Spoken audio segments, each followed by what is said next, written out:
pessoal do primeiro ano do ensino médio, beleza? Vamos dar sequência nos estudos. Eu sou o professor Leonardo Greco e vou continuar com vocês, dando suporte para vocês durante essa caminhada. Tranquilinho?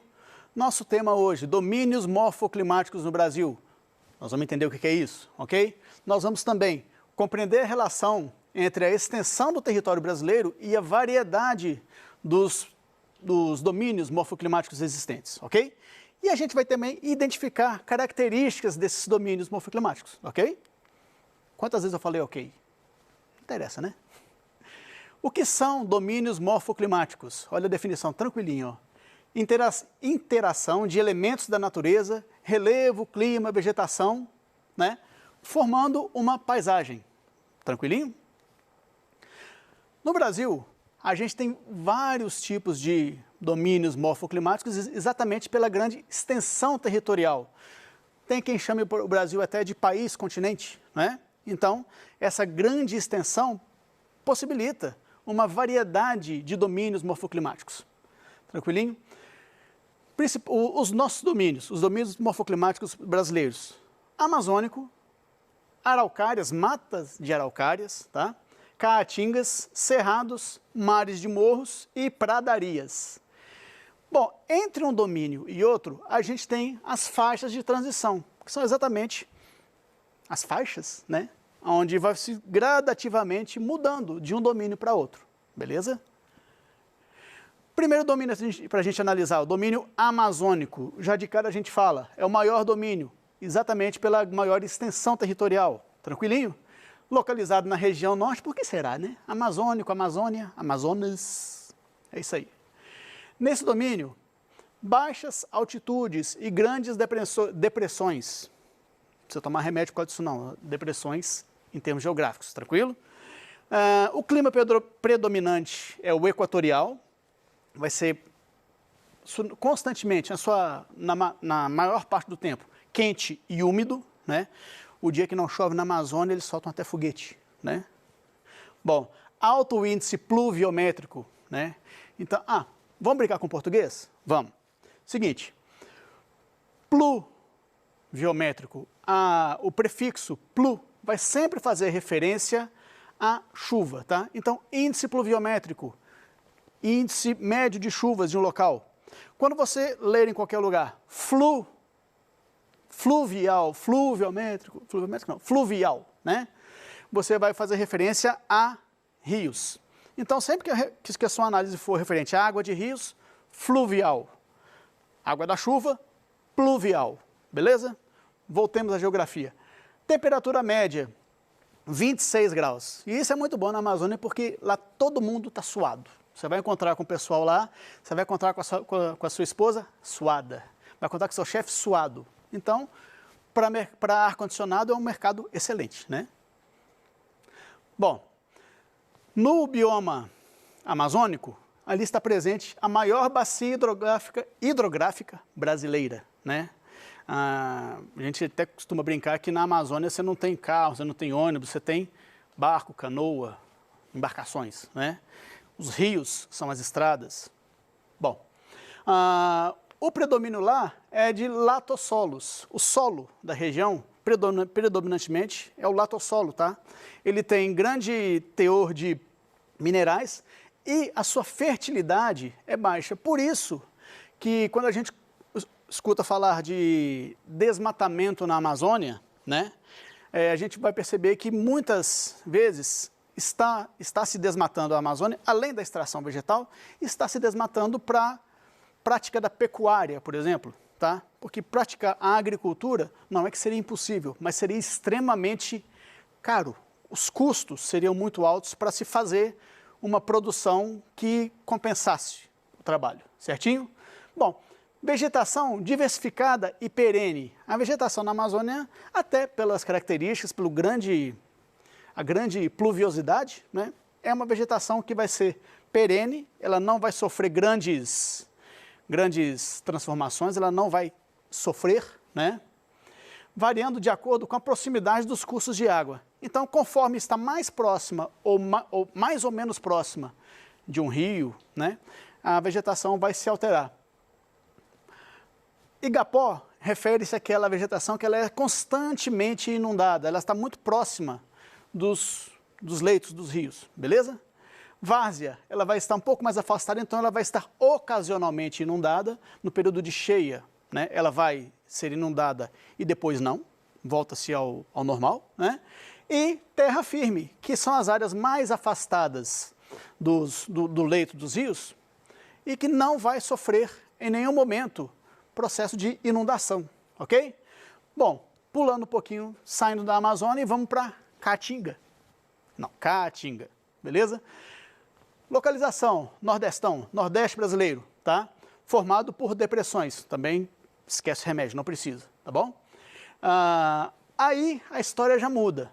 Índice pluviométrico extremamente baixo, tá? Então, se no bioma amazônico você tinha uma constância e uma intensidade de chuvas bastante generosa, na Caatinga, esquece, beleza?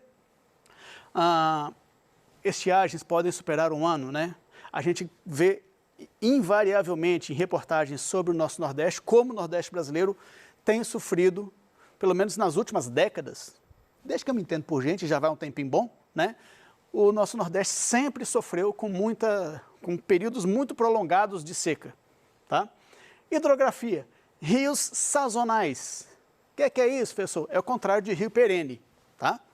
Rio perene você não tem nenhum momento em que ele vai secar, mas na Caatinga, exatamente por essas características, muitos rios vão desaparecer ao longo do ano, tá? Tamanha a intensidade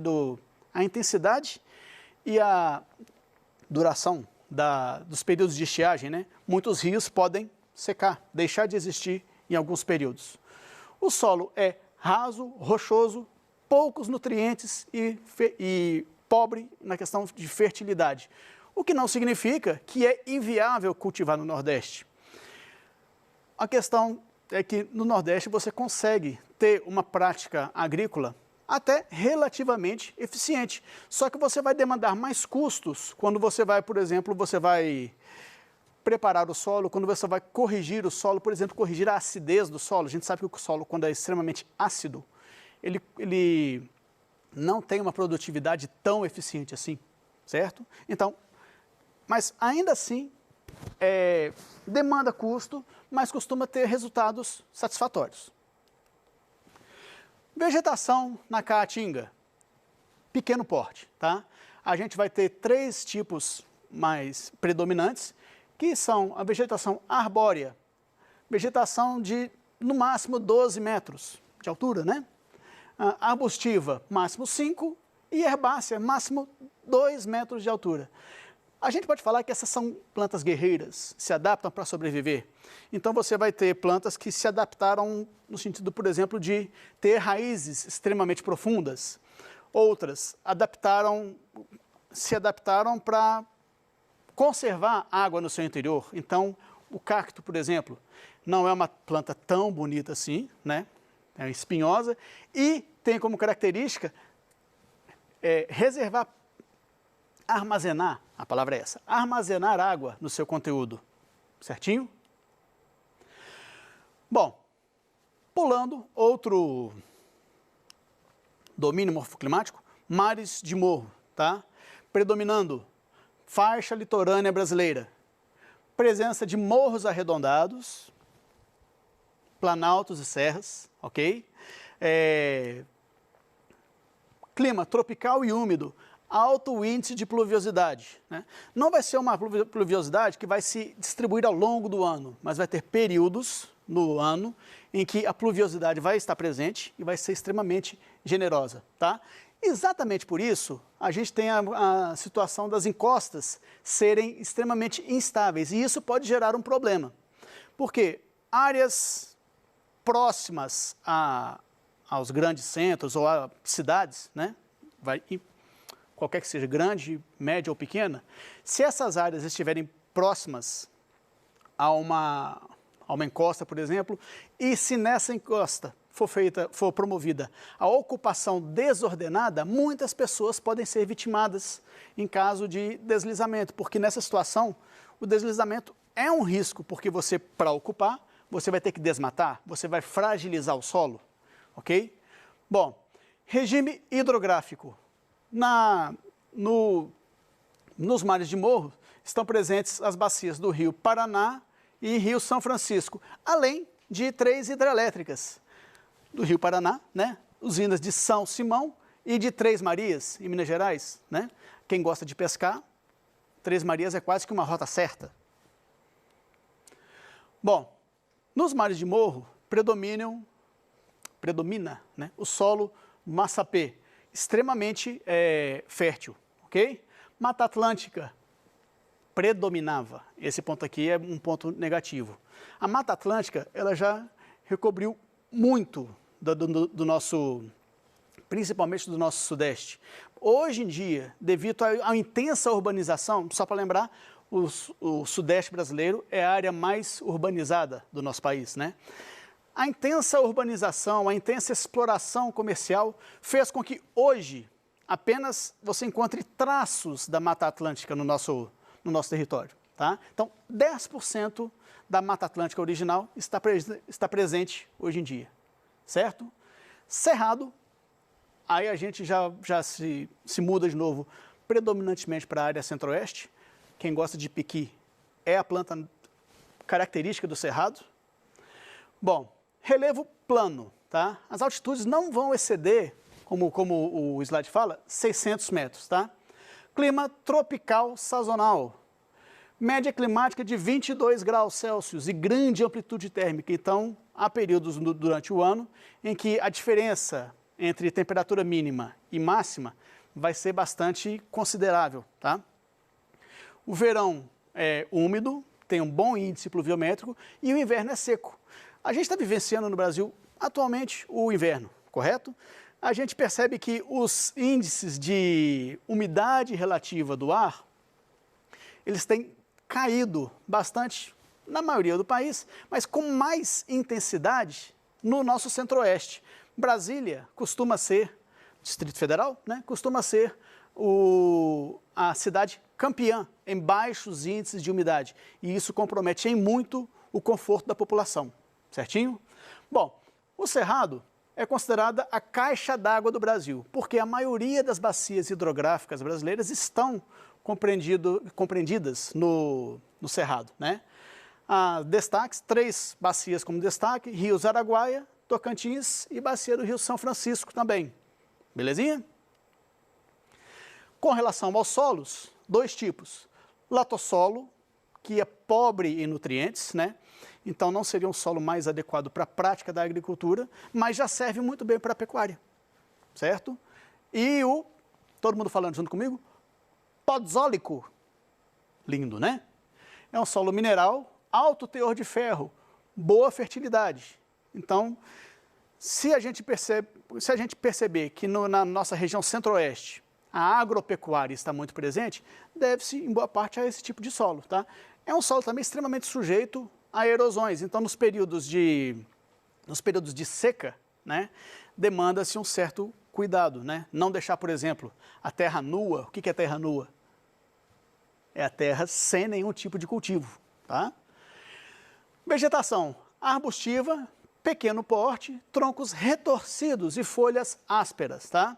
Eu brinquei no início aqui, quando eu comecei a falar sobre o cerrado, sobre o pequi, é uma fruta característica do cerrado e aí tem várias utilizações, bebidas, temperos, né? Você utiliza o pequi na culinária, franguinho com pequi não tem coisa melhor, tá bom?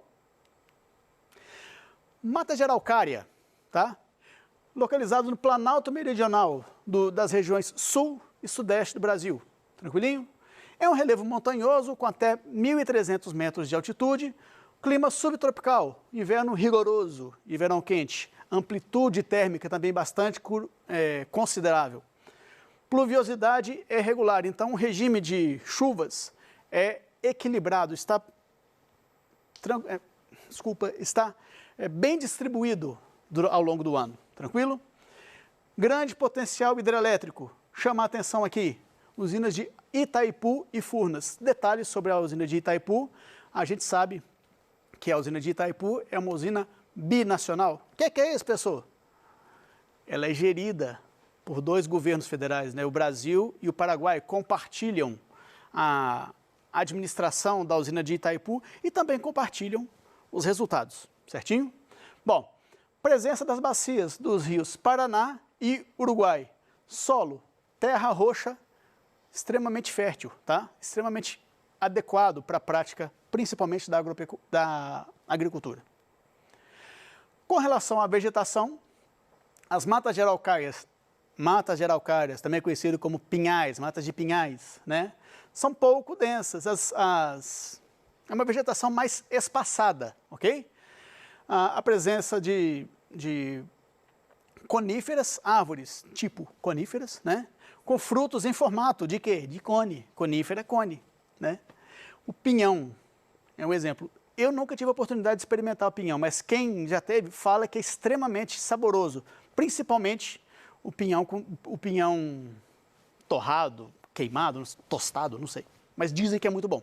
Quem tiver a oportunidade de experimentar, tá aí. Pradarias, também chamadas de pampas ou campanha gaúcha, na região sul, né? Planícies, baixíssimas ondulações. No sul fala-se muito nas coxilhas, né? É ideal para a prática da pecuária. A questão da pastagem é muito mais adequado para as pastagens, tá? Hidrografia, rios bastante volumosos, destaque para os rios Ibicuí, né? Santa Maria e Uruguai. Destaque aqui, bacia do Uruguai, ok? Com relação ao clima, o clima nas pradarias pode se subdividir em clima temperado, né? Desculpa, gente, vamos lá. Clima temperado, verão e primavera úmidos, outono e inverno secos. Aí o problema se destaca agora também, né? No nosso inverno. E a questão do clima tropical também. Clima quente e seco, mas aí quente e seco o ano todo. Nessa questão aqui, o índice de pluviosidade já não seria tão generoso, tão intenso assim. Bom, relevo e vegetação. Nas pradarias, o solo é fértil, o que torna o solo adequado para o cultivo de cereais. Tá? Então, na questão da agricultura, cereais seria a cultura mais adequada. Tá? Arenito, presença de arenito no solo, então faz com que seja necessária a constante correção do solo, certo? A agricultura intensamente mecanizada, né? Isso é uma característica da região também, e a vegetação ela vai se caracterizar por ser herbácea e rasteira, ela vai ter no máximo 50 centímetros, certinho? Bom, faixas de transição, pessoal, como eu já falei, são aquelas faixas em que gradativamente se encerra um tipo e se inicia outro, tá? Aqui algumas imagens. Pantanal, mata de cocais e agreste, certinho? Nordeste, a gente vai fazer um recorte mais específico para o Nordeste. No Nordeste nós temos 4 subdivisões e o agreste está logo após a zona da mata, certinho? Bom, prática agora, parte da gente poder exercitar um pouco o que nós aprendemos, o que nós entendemos da aula, tá?